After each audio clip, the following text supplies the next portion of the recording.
Chapter 20: Giving Away Shep. When I returned to the caravan and took the dogs out for a walk, I knew something would have to give if I was to have any chance of finding accommodation.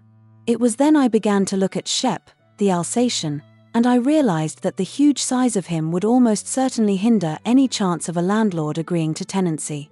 Thomas, a mate over in Harrogate, suggested a friend of his could take Shep, and that the friend already had an Alsatian of similar age to Shep. A time was agreed upon for them to meet us at the caravan and introduce the two dogs. They both got on tremendously well, and with a deep hurt I let them take my beloved dog.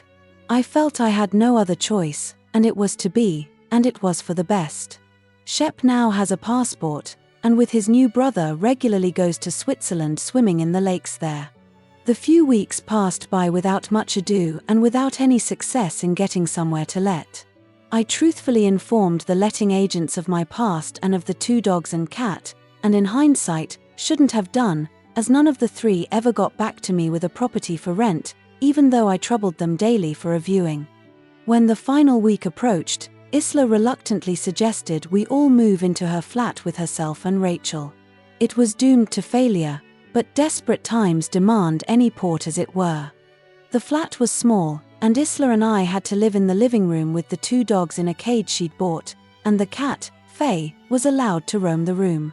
We barely survived 5 weeks and would surely have killed one another in the 6th, but for fate once again intervening. The buyer of the bungalow pulled out of the sale just before Christmas. NatWest still had not released the second charge, and he'd had enough, poor fellow. There was no other choice, and the following day, Jack and I prepared to move. But the door to the flat had somehow been left open, and Faye had ventured out. We looked everywhere, and Jack, as Faye was his cat, searched all the streets.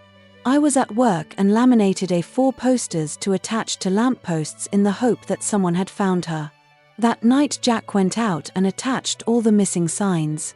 The following morning a woman rang Jack's number and informed him that she had found a cat fitting Faye's description and had taken her to the vets. Jack phoned me, and he told me the news. I was elated, as I knew where the vets was, and quickly looked on Google Street View for the name of it, which I had within the minute, and had the phone number too, which I rang straight away. Yes, someone brought the cat in yesterday. Brilliant. When can I pick her up, and what do I need to pay? They put her in the cooler, Mr. Swainston.